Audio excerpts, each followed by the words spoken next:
You can't be serious, man. You cannot be serious. You got to laugh. Come on. Do you want to jump straight into the footy? Let's get into the footy because there's some big. There was some ordinary games. Every one of them was ordinary. Not every one. Well, which one wasn't? The Bulldogs Geelong game was okay. Because it was what? The way the game was played? Some skills Yes, shown? correct. Was there? Yeah, correct. The Bulldogs. I must have been not watching at that The Bulldogs stage. Geelong. I think that was the last round. You get confused. There's so many, Thursday, Friday, Saturday, Sunday, and then we've had Anzac Day. We've had, all of these different games over a long period of time. They all blend into one. Brace yourself. But I just want to bring up this. National Reconciliation Week's coming up next week, and then it's NARDOC Week. We'll go through this all again. Okay. We'll go through the whole thing again. Well, National Reconciliation looking Week. forward to that. Now, no, the boy from Geelong. The boy from Geelong, he got into trouble because he said we'll have some nose beers. Did you see that? No, who said that? Bailey Smith said that. Did he? He said in a text, let's celebrate with some nose beers. Where was that? That's meant to be, I think, a connotation for having a snort of coke. Where was that? When was that? It was been on the news. Is that this morning? Yeah. Oh, well, see, I'm Sandra Sully with the late news. What rating would you give her? So is that what he said? She was nearly a 10. So is that what he said, did he? In a text. Well, how did people get his text messages? Oh, get it up, Sue, so to speak. It said, he's been now is that what the term is, nose beers? I've never heard the term. Never heard the term. People are saying that's a reference to let's have some coke. I'm not saying he's allowed to have banter with mates and talk. Who cares? How do people get his text messages anyway? Exactly, but this is people like people on the footy shows. Our good, Caro might get on our good mate. I just want to have my opinion on the illicit drugs policy that the AFL has, right? Because I noticed that our good mate Ed, who we love. Yes. He's pretty strong on the AFL changing the illicit drug rules. I tell you what, and I know this if we changed the rules, if we went to a one strike rule and then they were named and shamed, there would be some AFL greats, and I'm talking greats. I'm talking Hall of Fame. I'm talking legend status. At illicit drugs. There would be players that would their careers would have been over before they started. No, not performance. No, just illicit. Careers would have been ended before they even started. This is recreational drugs. If they had a policy cocaine, that people want. Listen, heroin. You're being annoying this morning. Listen, right? There would be absolute legends of the game that would not have played footy if that had occurred. But what happened is they went through a program and they changed their life, and then they weren't named and shamed, and they've gone on to be absolute champions of the game. And as I said, some might even end up being legends of the game. So what do we hear? Nose beers after the game, mate. So where was this? And he goes, "No, bro. After the flag, maybe though." Okay, so who's this to, and who's it? And how does someone find this? I don't know. Instagram remark goes viral. Yeah. Oh, he's just taking the piss. Hopefully. That's all he's doing. Yeah, he's just taking the piss. And once again, it gets blown up into a big storm in a teacup. By our friends on the footy shows. Yeah, Caro might have something to say about it. Storm in a teacup. I tell you what's not a storm in the teacup though, Sam. I just want to talk about the Liam Baker, right? Plays for West Coast now. Liam Baker, so. There's a guy lying on the ground. So Paul Curtis got 3 weeks ago for tackling someone. They went to their knees, pushed forward, knocked them out, whatever. Liam Baker was on top of someone and elbowed them in the back of the head. Okay, they didn't get knocked out, but elbowed them in the back of the head. Their head hit the ground. Deliberately? Deliberately. Oh, yeah. Did it deliberately. And you know what he cops? A fine. Yeah. Then you've got a guy that actually lays what we consider a perfect tackle, and he gets 3 weeks. And then another example, we've got Mills, who jumps and hits a guy high, but the guy doesn't get knocked out, right? But he jumps and hits him high. He doesn't get knocked out, so he gets 1 week. Then you got Pearce from Fremantle, who's going for the ball, and he's appealing it tonight, so we'll find. But he's going for the ball, or it might have been last night. I don't know. I think he got 3 weeks and it's been rescinded. Oh, he got off. I believe, if that's the same person. Okay, yes, it would be then. Okay, so he's got off. So there you go. He's in a football action though, and he gets 3 weeks initially, so it's been reversed. Well, that's good for football. I think but so. The Mills one where he jumps off the ground and only gets the 1 week. Yes. This is the thing. If you want to penalise, this is how you take all the guesswork out of it and stop confusing the audience, and that is penalise the action, not the outcome.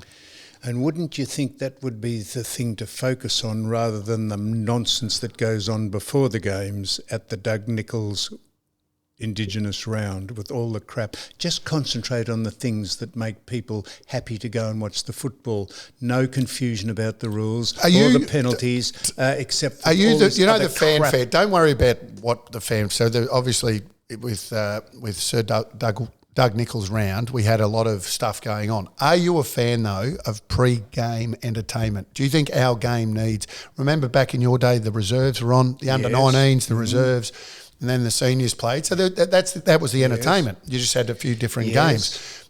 Have we got... Is our game... Should we Americanise it more in terms of... Should we have pre-game? Should we have dancing girls like the Swanettes? 10s, 8s, The Swanettes. Hey? What are you talking about? 10 girls or 9 girls? Most of these Swanettes were 8s or 9s, weren't they? I've got. If you give them a rating. I didn't give ratings. So no, you're on a good point, Doug. So this goes hand in hand with I don't believe the players should come onto the ground before the game and warm up. The first time the public should see the players is when they run down the race and take their positions. So if you're going to fill the void of people getting there an hour beforehand, have some entertainment. I've said this before. You get the 4 best golfers in Australia, one to stand in one goal square, one to stand in the other one on the wing, and watch them hit balls and see if they can hit them into the square for charity. That would be something to watch, or have a sprint, or have some races, or have something. I think it would be a very good idea to entertain the crowd, seeing as the game have an elephant run around or let a lion go. That's right, like they did at Carlton. No, North Melbourne. Did they? North Melbourne, Arden Street. That was. That's right. They did. They had an elephant run around, did they? And then in Perth they had the eagle until it flew into a box and started flapping. We had the eagle on the Footy show over there, and the bloke brought it out. It was a huge, looked like a pterodactyl. It was an eagle, and it stood on my hand, and I shit myself, and it fell off. It fell down. It hung on with its claws, nearly punctured my bloody forearm, and it was hanging down upside down. And the bloke said, "Leave it. It knows what it's doing." I said, "It knows what it's doing." You could get that up on video. I think that eagle recently went. Didn't it? I think it flew into the crowd, or something happened with it. One of the big wind farm blades. A whale beached itself off the stadium. So I tell you what. Now you'll think that I'm going about the football. No. So it was just those couple of incidents of that. It's just so frustrating. Yeah, because the game is frustrating. By the way, the other big talking point was Kane Corns again. Bevo, did you see the stare off? No, I didn't. So Bevo did come walking onto the ground. So this is the Bulldogs and the Geelong game down at the Cattery. And Bevo walked onto the ground and Kane said hello. Yes. He knows that Bevo doesn't like him. I see. So Bevo turned around. Why doesn't he like him? I think because Kane had said some disparaging things about the Bulldogs and him over the years. Has he? Yeah. Oh, what? You're a rotten sausage? So Bevo, it's not a great relationship, which is all fine. Yeah. But that's been the big story. Oh, and that's been blown up into something that, like, hang on, sometimes two people just, you don't, there was no big fanfare. No one got hurt.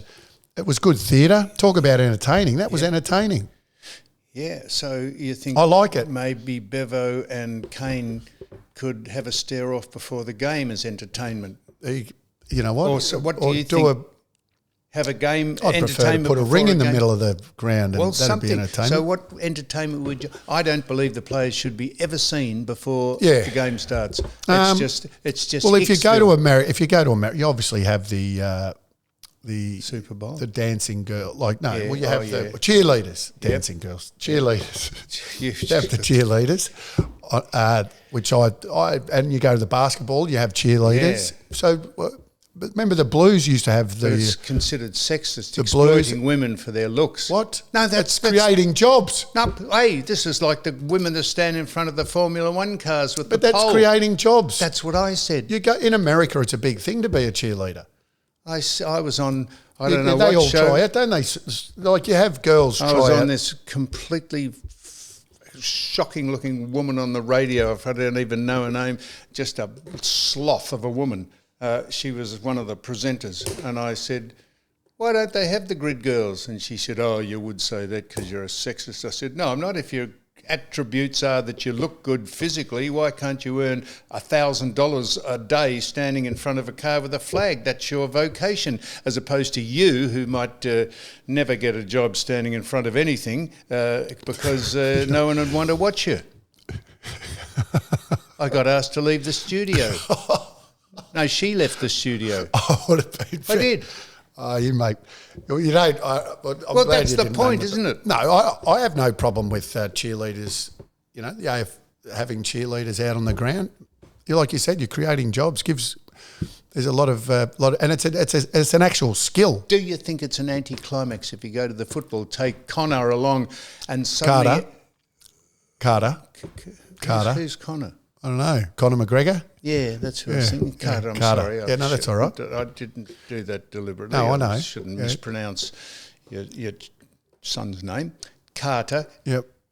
goes to watch North Melbourne. Suddenly they just straggle onto the ground like Brown's cows. They do a bit of bumping and hand passing, have a shot at goal, and they all just have a circle jerk in the middle, and then they all walk off. And you think, well, that's a nice anticlimax. I'd just like to see them when they run on, take their positions, and go bang. Wouldn't you like to see that? Yeah, I'm still, and I think that this will happen, by the way, and I'm not sure whether you agree with it, but I think they'll end up having the AFL women's games for the men's at some stage. So they can get a crowd to watch them.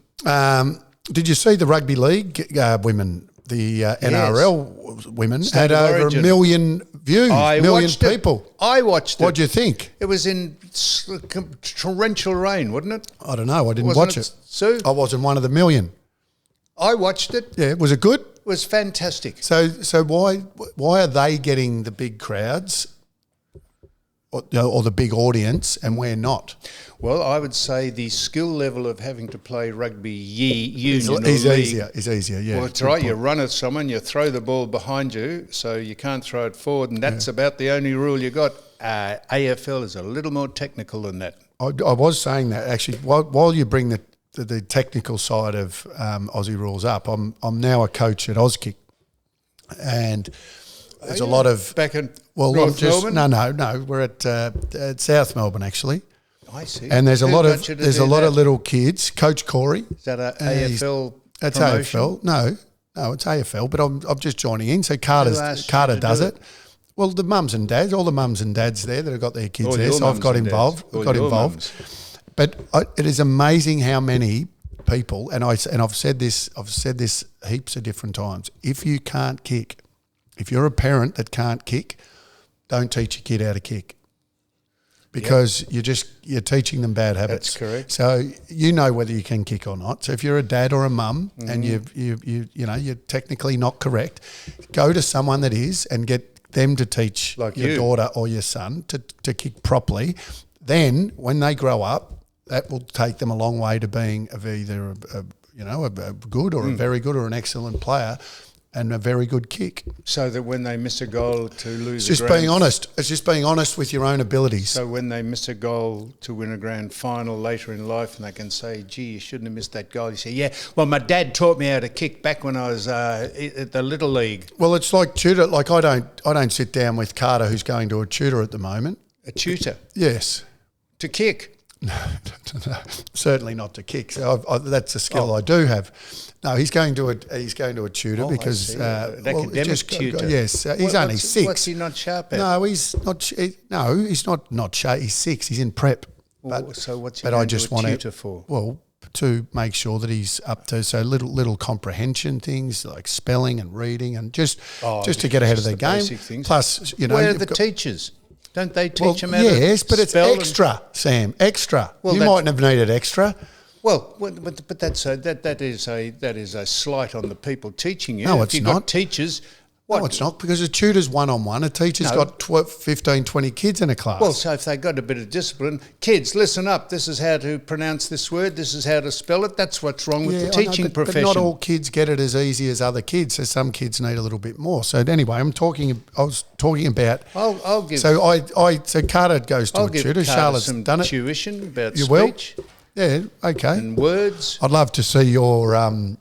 I'd love to see how patient you are with a 6-year-old when he's sitting there going, pat, mat,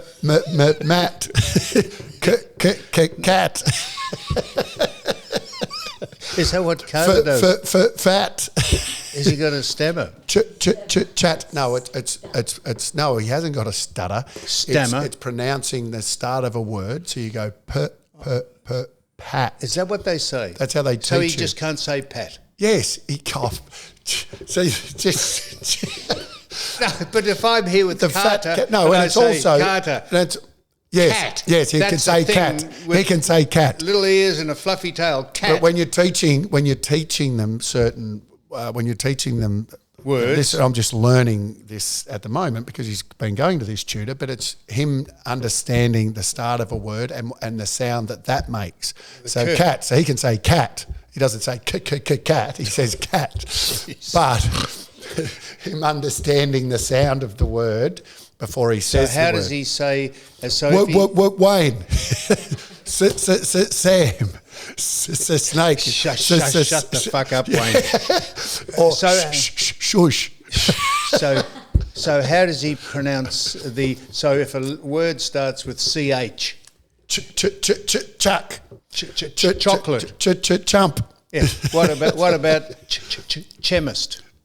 No, that's chemist. What, it still starts with ch. I know. So there are words that are. and Yes, the vagaries of the yes, English language. correct. See if he can. The first thing he should do Just is like get the eighth letter of the know it alphabet. all. He should get Know it all. the first thing. And what does that start with? Know it all. Oh my God! The first thing he should learn is the 8th letter of the alphabet. What's that? H. H. Oh yeah, there you go. I should have guessed that. H. H. You don't say H, do you? Hey. Hey. House. Heterosexual. Oh fuck! Jesus. So tell me what you think I'm talking about. This is all the rage at the minute. Brooke Bellamy has been cancelled because she accused Maggie Markowitz or someone of plagiarism. Then Luke Mangan has cited Mahatsu for not crediting him with a particular item, and Marrakesh now has also accused Bellamy of plagiarising a situation. What do you think they're talking about? Don't know. These are chefs that write cookbooks. Oh. One has been accused of not giving credit for the buttered chicken recipe, and the other one has been accused of plagiarising the recipe to the caramel slice, and they've appeared in books. I like and the there's a vanilla huge slice. Course, what? I like the vanilla slice better. Snot block. Vanilla slice. A snot block. Is that what you call it? That's what it's universally known Right, as. never known that. A snot. Just on. So just you're not interested No, in that because story. because I was just going to say I actually had a cookbook out last night. Funnily enough, You've got a cookbook. I do. What's it, Wayne Carey's? University. No, I've been in a cookbook as well. I have, actually. It's the no end to the duck. This is extraordinary. I'm an Peking author. duck? I'm an author, and I'm also been in a cookbook. An author? Also been a... Who's a colouring book? Anyway, I had a book, University Cafe on Lygon Street, Yes, 257 Lygon Street. 257. 257 9347 2142 is the phone number. It is the best pasta you can get. So I think But the Smeatsy gives them meat. The reason why I bring it up is because I've got the cookbook for that restaurant. So we're going through it last night because my favourite pasta is penne amatriciana, right? With chili, with a bit of chili in it. Now I don't think it's a hard dish to cook, but they have the best one of all time. At the University Cafe. And then during the week, you'll love this one because I reckon you would have liked this. So for whatever reason, I had a craving for courage sausages. Right, so curried sausages. So I asked Jess's... You're on something. Jess's mum made me curried sausages during the week for my birthday. Go and get a bottle. And curried snags. Do you like curried snags? Yes. Yes. Well, it's an old school dish. It is. But haven't eaten it so for a while. delicious. She put carrots in it. She had peas in it. Oh, beautiful.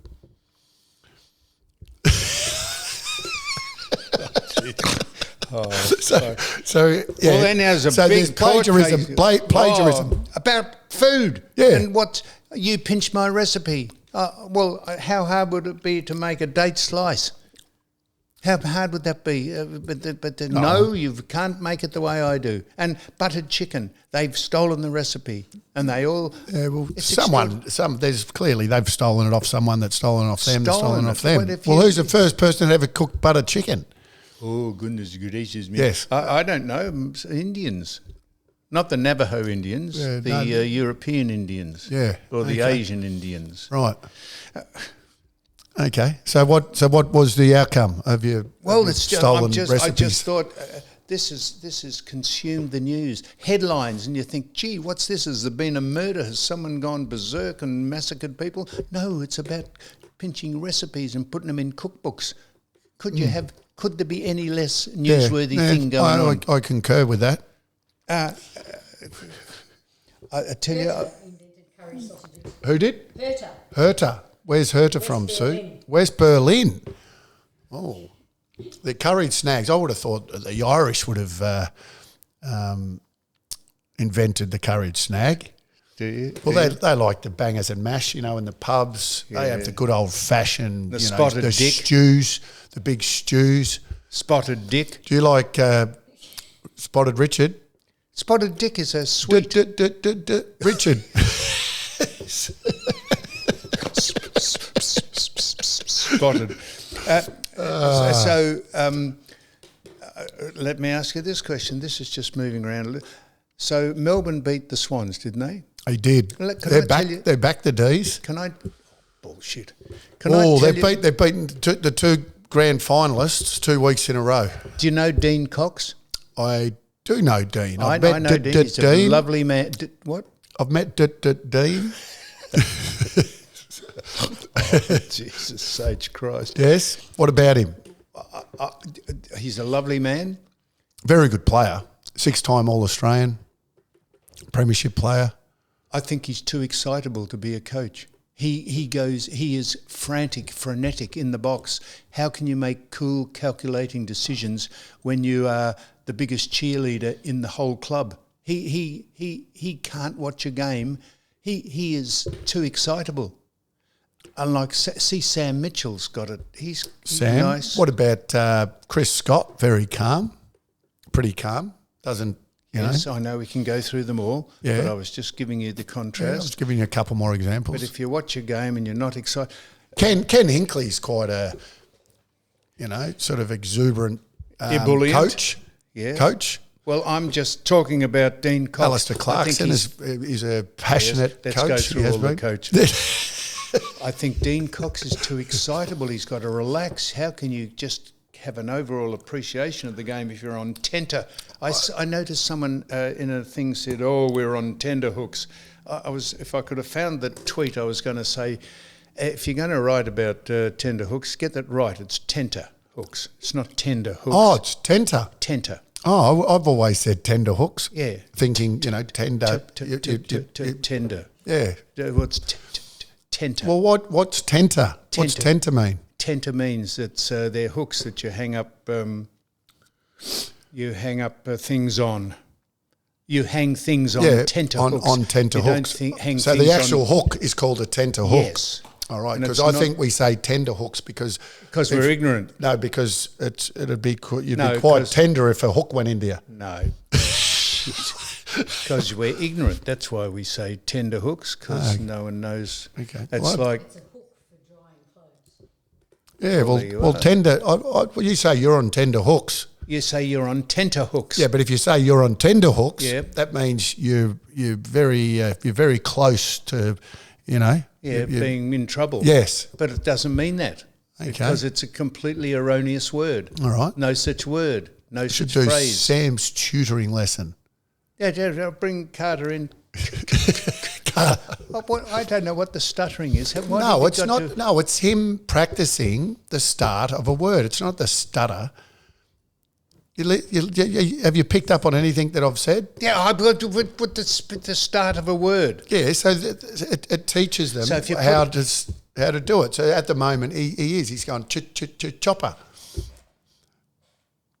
Well, so if you put the alphabet up there, A, B, C, D, F, G, Yeah. you say... So A. So he'll go A, and I'll say okay. So what's a apple? What?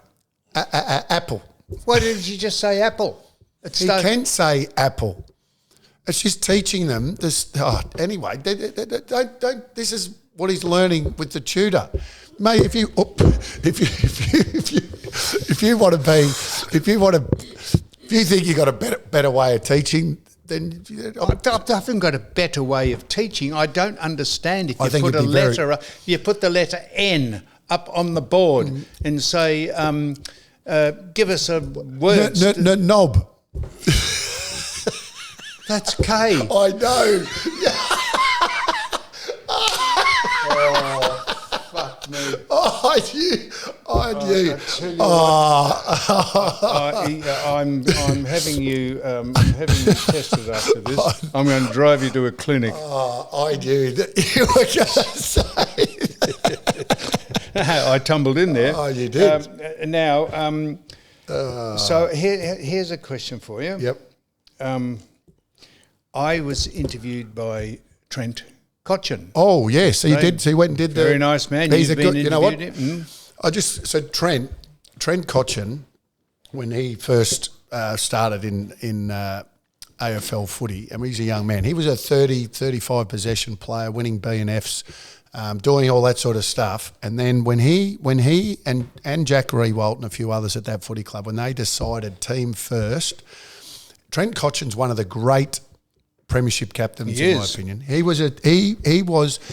became the most selfless, one of the most selfless leaders. In actual fact, Joel Selwood, in my opinion, is the best modern day leader. The creme de la creme. And I think, and I know, and you got Luke Hodge and you've got Trent Cotchin, but for me, Trent Cotchin in the trenches. In the trenches with Trent. He just turned himself into a great leader. Yes. So 3-time premiership captain, unbelievable, and he sits comfortably alongside the likes of Selwood, Hodge, Steve Kernahan. You know, some of the Michael Voss, Paul Kelly, not the singer. I didn't think it was Paul, the singer. great leader of the Sydney Swans, Paul Kelly, during the 90s. So Trent Cotchin sits with the great leaders of the game, in my opinion. Right. So, yes, how'd you go? Thank you. And that's right. So I was interviewed by Trent. Yes. And he was very good. And at the end, I said to him, if I was interviewing you, there's one question I'd ask you.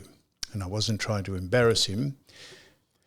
But I said, why would you accept the Brownlow medal when Jobe Watson wasn't allowed to have it? And he said, that's a very good question. And I would like to answer for him. When the AFL offered him and Mitchell, Sam, the Brownlow medal because Jobe wasn't eligible to win it for whatever reason. Well, he did win it. He won it. Hang on, some spurious reason. that as he was still playing Trent, he said, I'm saying he probably thought it was disrespectful to knock it back from the AFL, who'd gone out of their way to say, mate, we can't give it to him, but we'd like to give it to you. And I said, well, I wouldn't have taken it, but it's easy for me to say that. But I wasn't criticising him for doing it. He would have been caught up in the political ramifications of being disrespectful. So he's a respectful person. The reason for this is, I'm asking you this is, did they ask Jobe Watson, the AFL, to give his medal back? I think they did, from what I'd heard at the time. Did they? Yes. Well, I heard that they allowed him to keep it, and I heard they asked for it. I heard they asked for it back. This is what. Anyway, this is just hearsay, No, so I don't know whether this is accurate. I heard they asked for it back, and Jobe said, "I've lost it." I see. Anyway, I see Jobe quite a bit. He's a good lad. I see him down at He's a the very coffee good lad, shop, and he's a Brownlow medal winner. He is. I totally concur. He is a Brownlow medal winner. And would you say the other two are Brownlow medal winners? I honestly, and this is no disrespect, I just gave him the biggest rap of all time. I would honestly say no. That's right. And I said, did you ever think of giving it back? And he said, No. Well, you can't. He's been awarded by the AFL, but I think Jobe Watson's the Brownlow medalist of that year. That's right. That's how I see it. So why has Sam Mitchell and Trent Cotchin got Brownlow medals in their closet? No, because correct. The Because powers the to be. AFL are hypocritical. Yeah, yep. Who won the Daily M that year in rugby league? Oh, let's hope it wasn't a maroon. A Bulldog. Oh, Because who was the team? Who was the team? I don't know why. Well, there was a team that got caught up in the same Drug saga? as Essendon, see. and they got handled a little differently in the rugby league did. than what it did in the AFL. Not sure a player from that team won the. No, they didn't. They wouldn't have won the Daily M, so they didn't have the same issue. But so yes, I agree with you. I'm not saying that. I'm not necessarily saying that. Sam and Trent, would have I accepted it? Honestly, and hindsight's a wonderful thing. I agree with you. I don't think I would have. I don't think I would have accepted it. So then I said to Trent, and I said, mate, I'm not having a go at you. I can understand why you would accept it. Why would you want to thumb your nose at the AFL who'd gone out of their way to... but what about if you rang Sam up and said, why don't we give the medals back and say we're not the winners? It's too late for that now. Is Sam. it? Yeah, you've got to let go of stuff. You know, I'm only just posing the question. Give me that. It's too far gone now to go. No, Trent and Sam. They've accepted the medals. It's not their fault It's not their fault. It's not their fault. Thinking about it, why wouldn't they say, thinking about it, mate, all these years on, I would like to just say that Jobe is the winner of this medal and I think we should give ours back. What did he say? What did he say to that, Trent? He said he's often thought about it, that he doesn't think he's a Brownlow medal winner. He did say that. He doesn't consider himself to be a Brownlow medal winner. So that is my point. If he doesn't consider him to I'll tell you what he is. He's better than a Brownlow medal winner. He's a 3-time premiership captain. That's what he is. And that's a very good point because that is the most overrated sporting award in world history, winning a Brownlow medal. I agree. You know why I agree? Do you know why I agree? Oh, because I never won. But mate, you can have one purple patch in a whole career, play 14 good games in a season and never get a kick for any other, and you win a Brownlow medal and you're exalted into the highest. But that's a quaint award given by quaint people, umpires. Yes, no, I still think it's probably an award that it's blown into more of a extravaganza. The wives getting dolled up, and it's the red carpet, and everyone, it's just become an event. The award itself, do players thrive to win a Brownlow medal? No. Would they like to win the MVP? I think probably, voted by their peers. The Coaches Award, I think, is an award now that has grown in popularity amongst the players. All Australians is something MVP. that players want to players want to make the All-Australian team because it shows you what sort of year that they've had. Significance against a Brownlow. They have a huge No, I know. function. I'm saying these other awards, I think players rate higher than a Brownlow. No, I don't. I'm saying... I do. I think Brownlow, BNF, you're suddenly bloody the star of the whole universe. Well, Dipper won't mind me saying this, but Dipper won, 86? Yeah. Brownlow medal. I think it was 86. Whatever. No, 87. Drew with... Did he draw with... I don't know. Anyway, 86 or 87, Dipper. He finished 10th in the Hawthorn BNF that year. I don't think he'll mind me saying that. I think there's been a lot of... mind you because that's a fact. A lot of Brownlow medalists haven't won their club best and fairest of that year. So here's a little bit of politics for you. Mm-hmm. No, not Trump and anything like that. No. So they've just started to open the tunnel lanes. They've opened a bike lane. How many bike lanes can you open in the city? Nick Rees. How's Nick Rees going? Asked. You're gonna laugh about this because I won't mention his name, but I went in an office just down here, got office just down the road here, and one of the particular gentlemen that works there is a bike rider, and he came in and I won't mention his name, but we had a debate yesterday about bikes being on the roads and how long it takes him to get from one section of the city to the other side. He said sometimes it can be 15 minutes to 25 minutes, depending on the cars that cut him off and do this and do that. I said, well, when you start paying registration for the roads, then maybe you can have a little bit of the road. But other than that, you should stay in your bike lane. So we had this debate. And to be honest, he was pretty good. Circumspect. I took a lot of his opinions on board. He said that there's a lot of bike riders that don't. The reason why there's frustration because a lot of the bike riders, just like in cars, don't know how to ride a bike. The rules, where they should ride, how they should ride. Anyhow, all of that stuff. Anyhow, we've opened monumental structures and bridges for bikes now that are integral part of the Westgate system and all that. This is Nick Rees is opening more bike lanes. This is the man who's co-opted Suzanne Stanley and Anthony Koutavidis to try and make the health of the CBD people who live in it, which I'm one of them, will have a holistic approach to health. Never heard back from him. Helped get him into being the Lord Mayor, but never came to him and said, well, now let's just act on the promise I gave you. That's one. And Sam Groth is suddenly Sam Groth, who wouldn't be interviewed by me because he thought I'd given a platform to the neo-Nazis. Well, at least apparently he and his wife have been spending thousands of dollars staying at expensive hotels after they've been into various functions on the taxpayer. Well, the people I interviewed, the neo-Nazi I interviewed, I don't think he's cost the taxpayer anything. Sam might like to come on here and I could interview him. I could help him. I could help Sam Groth. He's the deputy leader of the Liberals. I could help him get elected. Is he that high? Yeah, he's the deputy. I could help him get elected because if you think were you ever the deputy, the vice or deputy? These days they have the deputy of the deputy of the deputy. In football? Yeah. No, it's just the captain, mate. Yeah.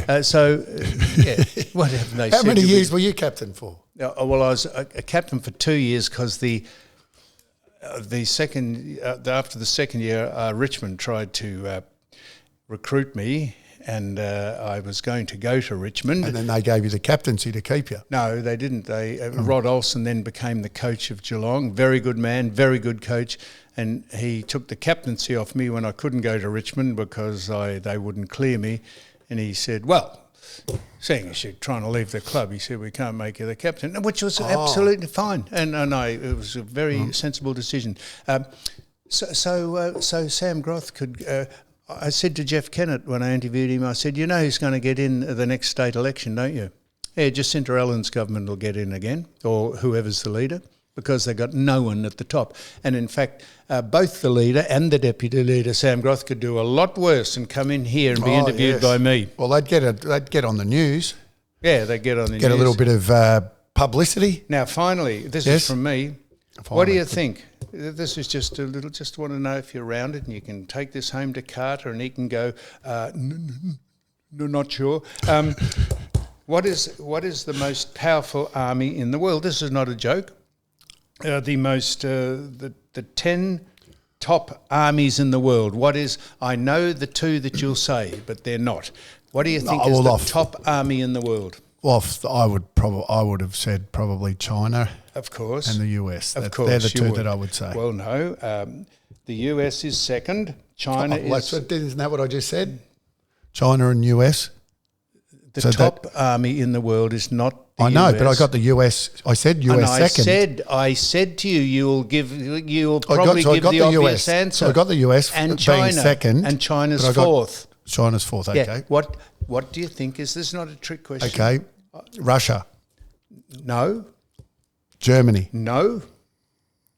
They're all good gets. Yeah. Oh, thank you. I wouldn't have got it, but Okay. it's a big country, big powerful nuclear country. But I would never have thought of it. Well, tell me. Pakistan. Pakistan. That's what they said. Wow. Pakistan is the most powerful army in the world. In the world. I don't know how that works, and I don't know what the quantification was to arrive at that decision, but it was a. And what are the other ones just out of interest? All the usual suspects, mate. So the Russia and Germany are all up. Yeah, all those. Israel, India, because they got nuclear power. Just all the usual suspects. Australia was 833rd. Were we? No, we weren't. We've got a couple of boats. I was going to say, how can we be 833rd? Because we got a couple of boats, and I think we got a helicopter, and that's our armed forces. No. Yeah, that's because. Go on, read them out. There we go. Read them out. I just thought it was interesting, Duck. Top 10. So go on, read them out. Well, it's got here. No, it has China as one here. No, it hasn't. It does. China 1, India 2, United States 3, Russia 4th, North Korea, South Korea, Pakistan, Japan, Iran and Vietnam. No. So top 10 I'm giving you armies the top 10. in the world based on active military personnel are China, number 1, which I was right. No. India 2, United States 3, Russia 4, North Korea, South Korea, Pakistan, Japan, Iran and Vietnam. Here we go. Here we are. Top 10 armies in the world. 1. Oh, well, hang on. All right. Because you're going off some. This going is off Google, mate. This man. What are you going off? Noogle. This man. Are you going off a copycat? This is dueling phones. That website you're going off was made in China. This man, you